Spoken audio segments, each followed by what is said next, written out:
viaje en el tiempo y el peso de la historia, reflexiones del presente, la filosofía en la mente. Bienvenidos a Osmancito Podcast. Osmancito Podcast.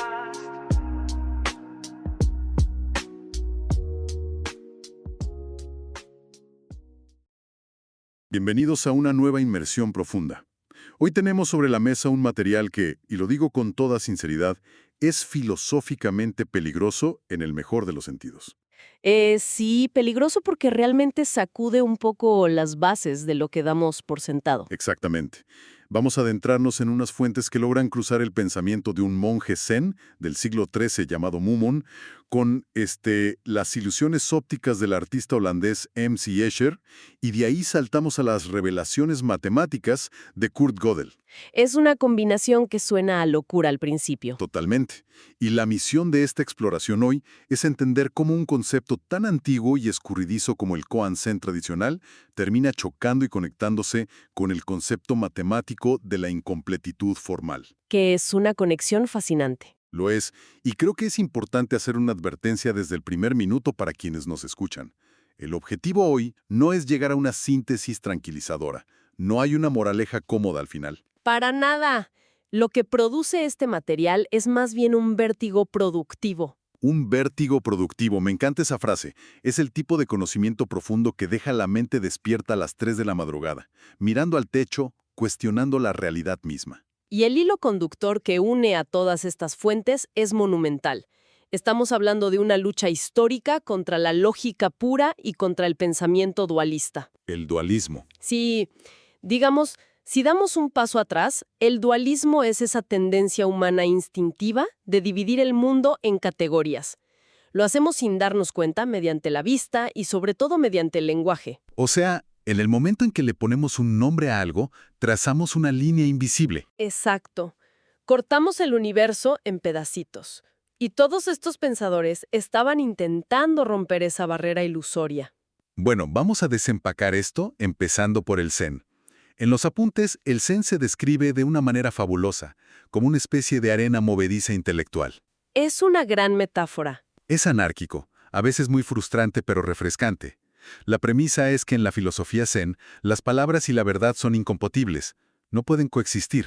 Chocan completamente. Y para llevar esta idea al extremo, nos presentan al monje Mumon. Él vivió en China entre los años 1183 y 1260. Un dato curioso es que su vida coincidió casi exactamente con la de Fibonacci en Italia. Ah, qué interesante cruce histórico. Sí, Mumon compiló una obra llamada La barrera sin puerta, o Mumonkan, que es una recopilación de 48 koans. Pero aquí la mente occidental suele tropezar. ¿Cómo definimos un koan sin caer en la trampa de pensar que es un simple acertijo? Es que esa es una distinción crucial. La tendencia natural es intentar resolver el koan como si fuera un problema de matemáticas o un misterio, pero no tiene una solución lógica. Entonces, ¿cómo funciona? Funciona como un gatillo psicológico. Está diseñado meticulosamente para romper la mente lógica. Somete a la mente a una paradoja irresoluble para agotar, digamos, los engranajes de la racionalidad. Hasta que el cerebro verbal colapsa. Tal cual.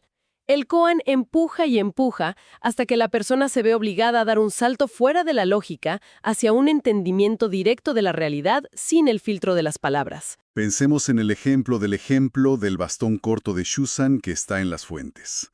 El maestro Shuzan sostiene un bastón corto frente a sus alumnos y les lanza esta trampa. Él dice, si lo llamas bastón corto, te opones a su realidad. Si no lo llamas bastón corto, ignoras el hecho. Te pone entre la espada y la pared. Totalmente. Si hablas, pierdes. Si te quedas callado, también pierdes. Ese koan ilustra la tragedia del lenguaje humano. Cuando Shuzan dice que llamarlo bastón corto es oponerse a su realidad, se refiere a que esa etiqueta verbal omite una infinidad de verdades. Claro, te quedas corto. Piensa en una afirmación matemática, como decir que el 5 es un número primo. Es verdad, pero al decirlo omites todo lo demás. Omites que es 2 más 3, que es la mitad de 10. Las palabras son como cajas restrictivas. Reducen el universo. Exacto. Podríamos ver a las palabras como sistemas formales incompletos. Ofrecen fragmentos de verdad, pero jamás capturan la totalidad. Lo cual me lleva al koan del búfalo del maestro Gozo. De verdad me dejó dándole vueltas al asunto. Imaginemos un búfalo inmenso pasando a través de una cerca.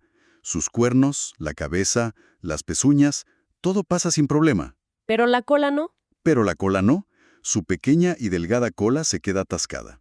Mumon añade que quien entienda el misterio de esta pequeña cola puede salvar a todos los seres, o de lo contrario, debe volver a su cola. O sea, es absurdo. Pero el absurdo es el vehículo. Ese koan busca empujar la mente hacia un estado que los textos llaman el isem o el no modo. ¿El no modo? Sí, experimentar un holismo extremo. Es el estado de existir sin la capa de la interpretación mental. Para una roca o un árbol, este no modo es natural, solo existen. Pero nosotros los humanos estamos atrapados en nuestra propia cabeza. En un torrente constante de monólogos internos. Lograr el isem implica apagar esa máquina de clasificar y juzgar. El búfalo es una metáfora de lo cerca que podemos estar de liberarnos solo para quedarnos enganchados en el último hilo del pensamiento racional. Que sería la cola. Exactamente. Y creo que la culminación práctica de esto es la anécdota del jarrón de agua de Hayako. Él quería elegir a un maestro para un nuevo monasterio.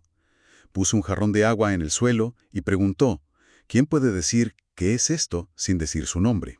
Una trampa clásica. El monje principal intentó ser intelectual y dijo, bueno, nadie puede llamarlo un zapato de madera. Pero luego el cocinero, Isan, simplemente se acercó, le dio una patada al jarrón, derramó el agua y salió de la habitación. Y él fue quien ganó. Él ganó el puesto, destruyó la barrera entre observador y objeto de la forma más visceral. Al patear el jarrón, Isan demostró que no estaba dividiendo el mundo en sujeto y predicado. Actuó directamente desde el no modo. Y lo fascinante es que esta urgencia por deconstruir la percepción aparece siglos después en Europa.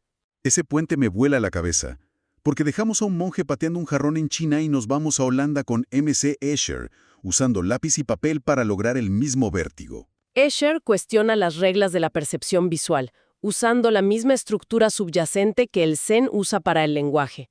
El mejor ejemplo es su obra Día y Noche. Ves pájaros negros volando hacia la izquierda sobre un paisaje de día y blancos hacia la derecha sobre la noche. Pero si bajas la mirada, el contorno de un pájaro es el espacio vacío del otro, y más abajo se derriten y se convierten en campos de cultivo. Es una disolución total del dualismo visual. Pierdes la capacidad de decir qué es la figura y qué es el fondo. Es como si tus ojos se quedaran sin palabras. Y la conexión con el Zen es explícita en otros grabados como Gota de Rocío y Charco. Escher dibuja reflejos de la luna en el agua. Estas imágenes son como ecos de koans antiguos. Como el de la monja budista. Exacto, la historia de Chiyono. Ella llevaba un viejo balde de madera con agua en la noche, observando el reflejo de la luna. De repente, el fondo del balde se rompe, el agua cae al suelo, y en ese instante ella alcanza la liberación. Porque al desaparecer el agua, desaparece la ilusión. Al desaparecer el agua, desaparece el reflejo. La ilusión de la separación se rompe de golpe.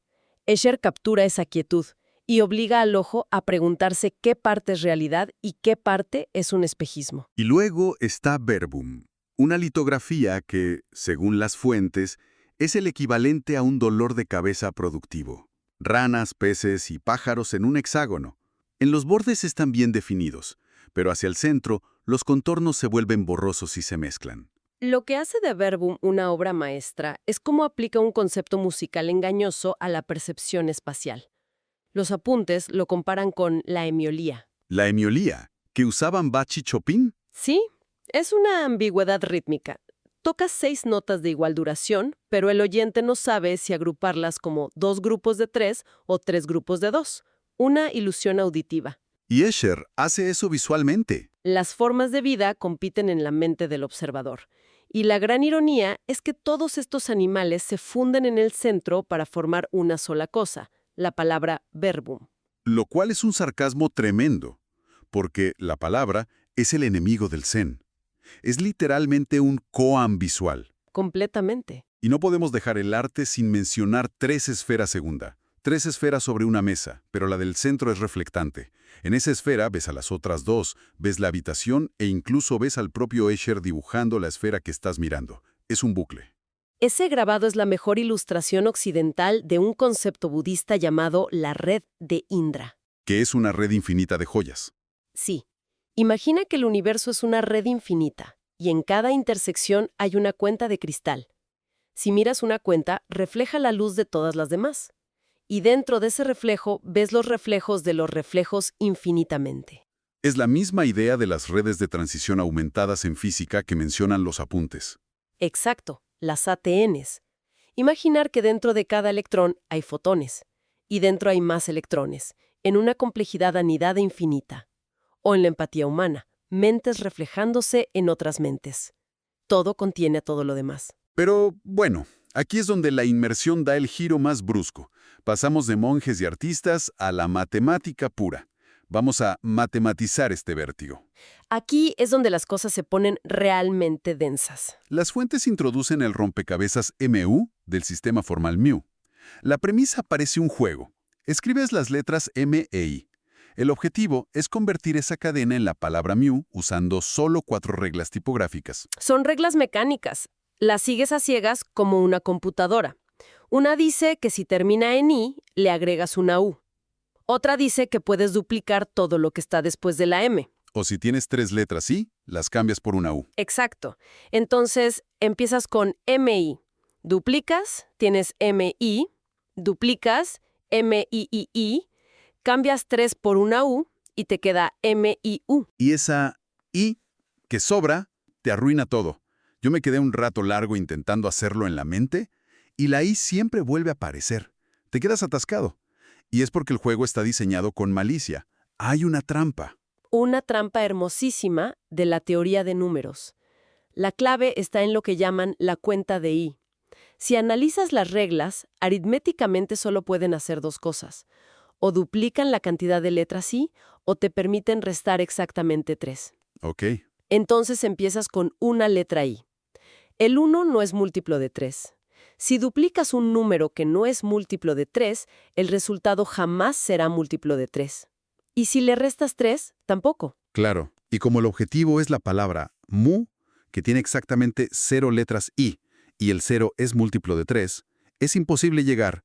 El juego está amañado. La estructura del universo de reglas prohíbe alcanzar el estado 0. En lenguaje de lógica formal, decimos que mu no es un teorema del sistema μ. Y aquí entra Kurt Gödel. Gödel toma este juego de manipular símbolos en un papel y crea la numeración de Gödel. Crea un código, un método de traducción absoluto. Esencialmente, Gödel creó un isomorfismo, un espejo perfecto. Asignó un número a cada símbolo. Por ejemplo, la M es un 3, la I es un 1 y la U es un 0. Entonces la cadena MU es simplemente el número 30 y MI es 31. Así es. Y las fuentes nos llevan a la proposición central. Esas 4 reglas aburridas de mover letras resultan ser reglas aritméticas. Agregar una U al final es mecánicamente idéntico a multiplicar por 10. O sea, manipular letras es en realidad matemática enmascarada. Esa es la genialidad. Los números adquieren voz. Pueden usarse como un lenguaje secreto para codificar declaraciones sobre los sistemas mismos. El sistema se traga a sí mismo. Y para demostrarlo, los apuntes nos presentan el sistema TNT, la teoría de números tipográfica, que es mucho más complejo. Y en TNT existe una cadena de código gigantesca llamada Mumon. La cadena Mumon guarda un secreto asombroso, una naturaleza dual, como las obras de Escher. ¿Cómo funciona esa dualidad matemática? Si la lees pasivamente, de forma aritmética, es una ecuación larguísima que dice el número 30 es un número producido por el sistema μ. Pero gracias al código espía de Gödel, si la decodificas, tiene un mensaje sobre la estructura. Grita, la cadena μ es un teorema del sistema μ. Usar matemáticas para hablar de las reglas de las matemáticas. Es una locura. Es el dogma central de la lógica matemática. El metalenguaje se incrusta dentro del propio sistema. Y las fuentes dan esa imagen del tocadiscos, ¿no? Sí, imagina un tocadiscos reproduciendo un vinilo. Las ondas sonoras rebotan en las paredes y regresan, haciendo vibrar la madera, el motor y la aguja. El sonido creado por el sistema termina sacudiendo al sistema que lo originó. Bueno, creo que quienes nos escuchan ya están listos para el golpe de gracia. La cima de este vértigo. Todo este entramado converge en la legendaria cadena G de Gödel. La joya de la corona. ¿Qué oculta esta ecuación G dentro de TNT? La cadena G es una fórmula válida, pero cuando aplicas la lente decodificadora, descubres algo que hiela la sangre. La cadena G apunta su dedo hacia sí misma y forma el mensaje: G no es un teorema de TNT. Es decir, la fórmula dice, yo no puedo ser demostrada mediante las reglas de este sistema. Exacto. A ver, déjame procesar la fricción lógica de esto, porque es denso. Un sistema formal no debería mentir. Si asumimos que no miente e intentamos probar la cadena G, ¿qué pasa si logramos probarla? Si la pruebas, la fórmula estaría mintiendo. Claro, porque ella dice que no puede ser probada, y como la matemática no miente, llegamos a una pared. La única salida lógica es aceptar que la fórmula G definitivamente no puede ser probada. Pero cuidado, en el instante en que aceptas que G no puede ser demostrada, la trampa se cierra. ¿Por qué? Porque si estás de acuerdo en que no puede ser probada, entonces lo que la ecuación está afirmando sobre sí misma es la más pura verdad. ¡Qué colapso monumental! Aislamos una afirmación que sabemos con certeza absoluta que es verdadera, pero el sistema matemático perfecto es incapaz de probarla. El impacto es sísmico. Gödel probó empíricamente que la herramienta racional más rigurosa de la humanidad es incompleta por naturaleza. Igual que el lenguaje no captura toda la realidad. En el Zen. Si intentas forzar al sistema, te da un ni sí ni no. Te deja suspendido en la paradoja. Gödel construyó un koan con números, provocando el mismo cortocircuito que el maestro Shuzan con su bastón. Es asombroso mirar la trayectoria que hicimos. Monjes derramando agua para escapar del vocabulario. Un artista holandés dibujando escaleras imposibles para desafiar la visión. Y sistemas matemáticos confesando su propia incapacidad biológica para demostrar verdades. Y esto tiene un valor incalculable. Nos da un mapa de los límites de nuestra cognición. Nos demuestra que la fe ciega en la lógica impecable y en las categorías tiene fronteras muy concretas. Hay verdades en el universo que se pueden intuir, que sabemos que son reales, pero que jamás podremos probar usando las herramientas cuadradas del sistema. Es una cura de humildad gigantesca. Una humildad necesaria. Y para despedirnos, me gustaría dejar un último pensamiento sobre la mesa. Algo de combustible para esas horas de vigilia a las 3 de la mañana. A ver, disparemos ese vértigo final. Hemos comprobado que incluso los sistemas matemáticos y el lenguaje tienen puntos ciegos estructurales, santuarios donde habita la verdad indemostrable. La gran pregunta es, ¿qué significa esto para la conciencia humana? ¿Será que la arquitectura de nuestra propia mente, con su adicción al lenguaje y al orden, es en el fondo solo otro sistema formal atrapado en su propia incompletitud lógica? ¿O será que la conciencia misma es ese metalenguaje que flota por encima de los números, siendo la única entidad capaz de comprender la verdad que la maquinaria lógica jamás podrá probar? ¡Qué manera tan espectacular de cerrar! Menudo nivel de vértigo productivo alcanzamos hoy. Agradezco muchísimo haber podido desentrañar estos enigmas, de verdad. Ha sido un viaje fascinante. A quienes nos acompañaron hoy, gracias por sumarse a esta exploración hacia los límites del entendimiento. ¡Hasta la próxima! Gracias por acompañarnos en Osmancito Podcast. Hasta la próxima, amigos.